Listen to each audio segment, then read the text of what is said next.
আসসালামু আলাইকুম প্রিয় শিক্ষার্থীরা, তোমরা সবাই কেমন আছো? আশা করি তোমরা সবাই অনেক ভালো আছো।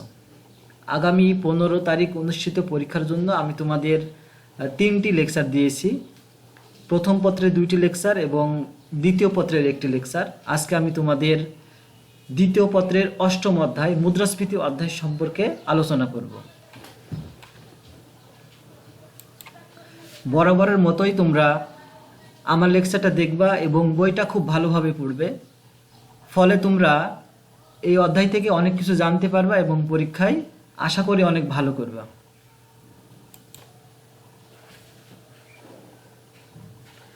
সপ্তম অধ্যায় মুদ্রাস্ফীতি। আমি প্রথমে তোমাদের আগে মুদ্রাস্ফীতি সম্পর্কে একটু ধারণা দিব, তারপরে আমি নৈবিত্তিকগুলো আলোচনা করার চেষ্টা করব। মুদ্রাস্ফীতি হচ্ছে একটি দেশের অর্থের যোগান বৃদ্ধির ফলে যখন দাম স্তর বৃদ্ধি পায়, দ্রব্যের দাম স্তর বৃদ্ধি পায় বা দ্রব্যমূল্য বৃদ্ধি পায়, তখন সেই অবস্থাকে মুদ্রাস্ফীতি বলা হয়। আমি আবার বলছি, যখন একটা দেশে অর্থের সরবরাহ বৃদ্ধি পায়, অর্থাৎ মানুষের হাতে টাকা পয়সা বা অর্থ বেশি পরিমাণ থাকে, কিন্তু সেই পরিমাণ দ্রব্যের যোগান থাকে না, ফলে দ্রব্যমূল্য বৃদ্ধি পায়, তখন সেই অবস্থাকে বলা হয় মুদ্রাস্ফীতি। মুদ্রাস্ফীতি হতে পারে অর্থের যোগান বৃদ্ধির কারণে, উৎপাদন হ্রাস পাওয়ার কারণে, অথবা কোনো সমস্যার কারণে সেই বছরে যদি উৎপাদন ব্যাহত হয় এবং যোগান হ্রাস পায়, তাহলে চাহিদা বৃদ্ধির ফলে যোগান হ্রাসের ফলে মুদ্রাস্ফীতি ঘটে থাকে। অর্থাৎ মুদ্রাস্ফীতি হওয়ার সবচেয়ে বড় কারণ হচ্ছে যে যোগান হ্রাস পাবে এবং চাহিদা বৃদ্ধি পাবে, ফলে দ্রব্যের দাম বৃদ্ধি পাবে, অর্থাৎ মূল্য স্তর বৃদ্ধি পাবে। আমরা এবার নৈবিত্তিকগুলো দেখব যে সেগুলো কিভাবে দেওয়া থাকছে এবং আমরা কিভাবে অ্যান্সার করব। প্রথম নৈবিত্তিক, সাধারণত দেশে যখন অর্থের যোগান বৃদ্ধি পায় তখন কোনটি বাড়ে? অর্থাৎ আমরা দেখলাম যে যখন অর্থের যোগান বৃদ্ধি পাবে তখন মানুষের কার্যকর চাহিদাটা বৃদ্ধি পাবে। উদাহরণস্বরূপ আমি বলতে পারি, যখন আমার হাতে কম টাকা থাকে তখন আমার অনেক ইচ্ছা থাকলেও সেটা চাহিদায় পরিণত করতে পারি না, অর্থাৎ আমি টাকা না থাকার কারণে সেই জিনিসটা ক্রয় করতে পারি না, অর্থাৎ সেটার পিছনে আমি ব্যয় করতে পারি না। কিন্তু যখন অর্থের যোগান বৃদ্ধি পাবে, জনগণের হাতে অনেক টাকা বেশি হবে, ফলে এই টাকা দিয়ে মানুষের ক্রয় ক্ষমতা বৃদ্ধি পাবে এবং ক্রয়ের জন্য ইচ্ছা বৃদ্ধি পাবে এবং ক্রয়ের জন্য সে ব্যয় করতে ইচ্ছুক থাকবে, অর্থাৎ চাহিদার সৃষ্টি হবে। তার মানে বুঝতে পারলাম, যদি অর্থের যোগান বৃদ্ধি পায় তাহলে মানুষের হাতে টাকা পরিমাণ বেশি থাকার কারণে চাহিদাটা বৃদ্ধি পায়। তাহলে আমরা যে অপশনগুলো দেখছি এর মধ্যে কার্যকর চাহিদা বৃদ্ধি পাবে, সেটা অ্যান্সার হবে, অর্থাৎ অ্যান্সার হবে গ। 2 নম্বর নৈবিত্তিক, মুদ্রাস্ফীতি ঘটলে অর্থের মূল্য বা জনগণের ক্রয় ক্ষমতার কি হয়? অর্থাৎ আমরা দেখলাম যে মুদ্রাস্ফীতি যদি ঘটে তাহলে অর্থের মূল্য বৃদ্ধি পাচ্ছে, তাই না? মুদ্রাস্ফীতি ঘটার মানেই হচ্ছে যে অর্থের যোগান বৃদ্ধি পাওয়া আর দ্রব্যের মূল্য বৃদ্ধি পাওয়া। অর্থের যোগান বৃদ্ধির সাথে সাথে দ্রব্যের মূল্যটা কমে যাচ্ছে, বেশি হচ্ছে, অর্থাৎ দ্রব্য মূল্য বেশি হওয়ার কারণে অর্থের মূল্য কিন্তু হ্রাস পাচ্ছে। আমি উদাহরণস্বরূপ বলতে পারি যে আমি যে জিনিসটা আগে 10 টাকায় ক্রয় করতাম, এখন মুদ্রাস্ফীতির ফলে সেই দ্রব্যটা ক্রয়ের জন্য আমাকে 15 টাকা ব্যয় করতে হচ্ছে। তার মানে কি হচ্ছে যে আমি একই পরিমাণ জিনিস পাওয়ার জন্য আগের চেয়ে 5 টাকা বেশি ব্যয় করছি।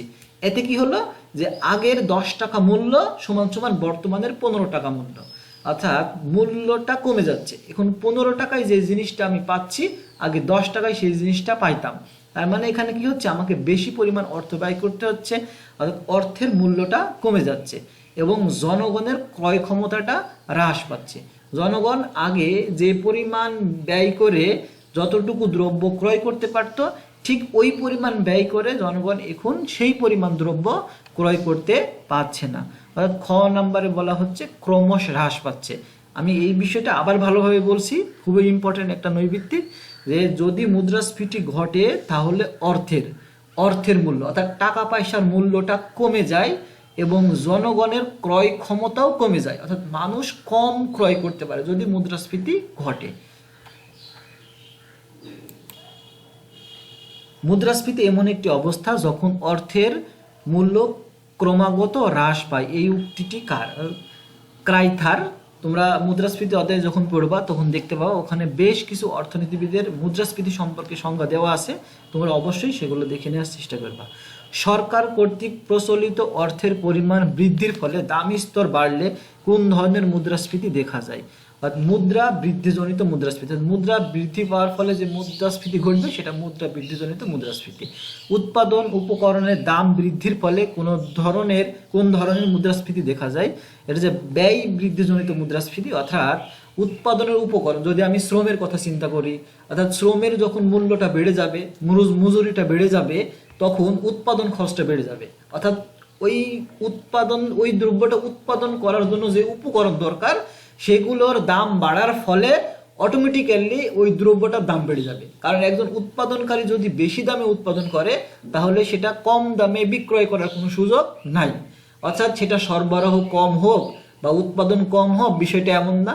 যেহেতু উপকরণের দাম বেড়ে গেছে, উৎপাদন খরচ বেড়ে গেছে, তাই কি হবে, ওই দ্রব্যটার দাম বেশি হবে। আর এভাবে যখন মুদ্রাস্ফীতি হবে তখন সেটাকে বলা হবে ব্যয় বৃদ্ধিজনিত মুদ্রাস্ফীতি বা ব্যয় প্ররোচিত মুদ্রাস্ফীতি।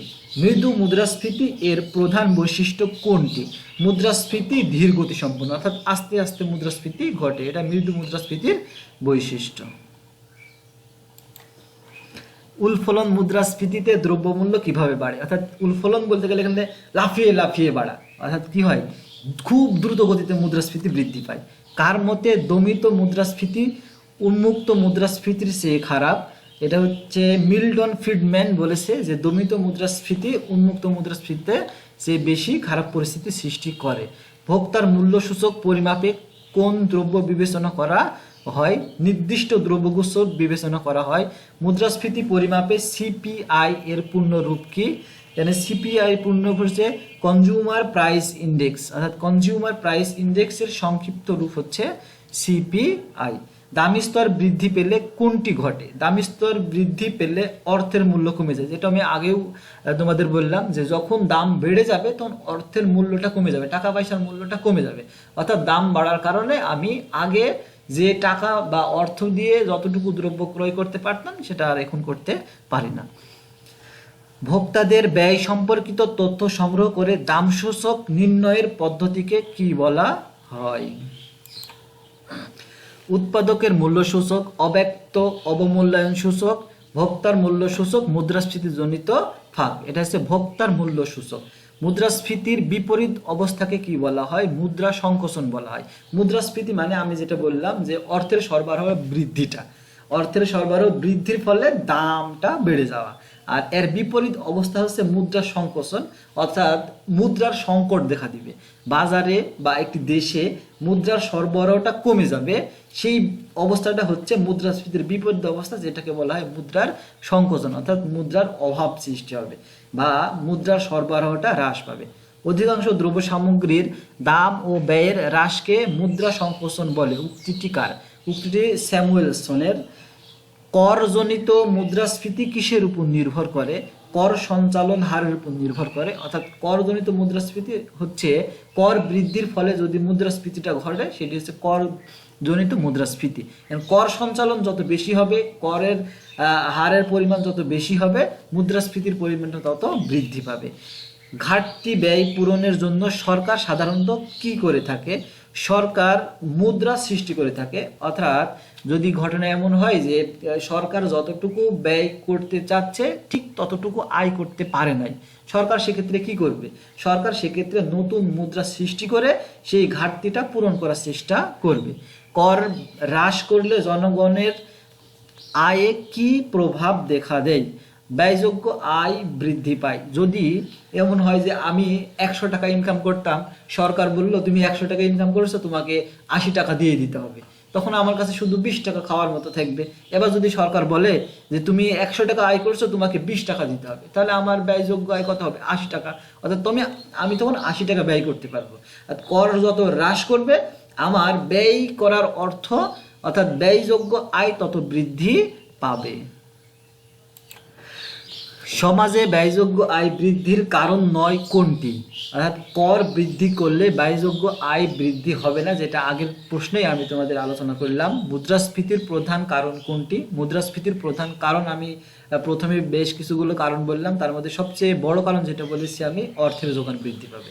অর্থাৎ অর্থের যোগান বৃদ্ধি না পাওয়া পর্যন্ত মুদ্রাস্ফীতি ঘটার সম্ভাবনা খুবই কম। অর্থাৎ মুদ্রাস্ফীতির বড় কারণ হচ্ছে অর্থের যোগান বৃদ্ধি। মুদ্রাস্ফীতির ফলে ঋণ গ্রহীতার উপর কি প্রভাব পড়ে? ঋণ গ্রহীতা অবশ্যই লাভবান হয়। মুদ্রাস্ফীতি হলে ঋণ গ্রহীতা লাভবান হবে, কিন্তু ঋণদাতা কি হবে? ক্ষতির সম্মুখীন হবে। মুদ্রাস্ফীতির প্রভাবকে কয় ভাগে ভাগ করা যায়? মুদ্রাস্ফীতির প্রভাবকে 4 ভাগে ভাগ করা যায়। তোমরা প্রভাবগুলো একটু দেখে নিবা। সেক্ষেত্রে এমন হয় যে মধ্যবিত্ত ফ্যামিলি বা মধ্যবিত্ত পরিবারের উপর প্রভাবটা কেমন, ব্যবসায়ীদের উপর প্রভাবটা কেমন, কৃষকদের উপর প্রভাবটা কেমন, চাকরিজীবীদের উপর প্রভাবটা কেমন, এই বিষয়টা আলোচনা করা আছে। মুদ্রাস্ফীতি খুচরা বিক্রেতার আয়ে কি পরিবর্তন আনে? খুচরা বিক্রেতার আয়ে কোনো পরিবর্তন হয় না, সেক্ষেত্রে এটা অপরিবর্তিত থাকে। বাংলাদেশে কোন ধরনের নিয়োগ অবস্থা বিরাজমান? বাংলাদেশে অপূর্ণ নিয়োগ অবস্থা বিরাজমান। কেন্দ্রীয় ব্যাংকে যে হারে বাণিজ্যিক ব্যাংকে ঋণ দেয় তাকে বলা হয় ব্যাংক রেট বা ব্যাংক হার বা সুদের হার। অর্থাৎ বাণিজ্যিক ব্যাংক সমূহ কেন্দ্রীয় ব্যাংক থেকে যে হারে ঋণ নিয়ে থাকে, অনুরূপ বিপরীতে বাংলাদেশ ব্যাংক বা কেন্দ্রীয় ব্যাংক যে হারে বাণিজ্যিক ব্যাংক সমূহকে ঋণ প্রদান করে সেটাকে বলা হয় ব্যাংক রেট, যেটা বাংলাদেশে 5%। অর্থাৎ এটা কখনো কম বা বেশি হতে পারে। এটা সম্পূর্ণ কেন্দ্রীয় ব্যাংক বা বাংলাদেশ ব্যাংকের উপর নির্ভর করে। যদি তারা কখনো মুদ্রাস্ফীতি ঘটে বা মুদ্রা সংকোচন ঘটে, তাহলে তারা এই ব্যাংক হারের পরিবর্তন করে থাকে। অর্থাৎ ব্যাংক হারের পরিবর্তনের ফলে তারা মুদ্রাস্ফীতি বা মুদ্রা সংকোচন নিয়ন্ত্রণ করে থাকে।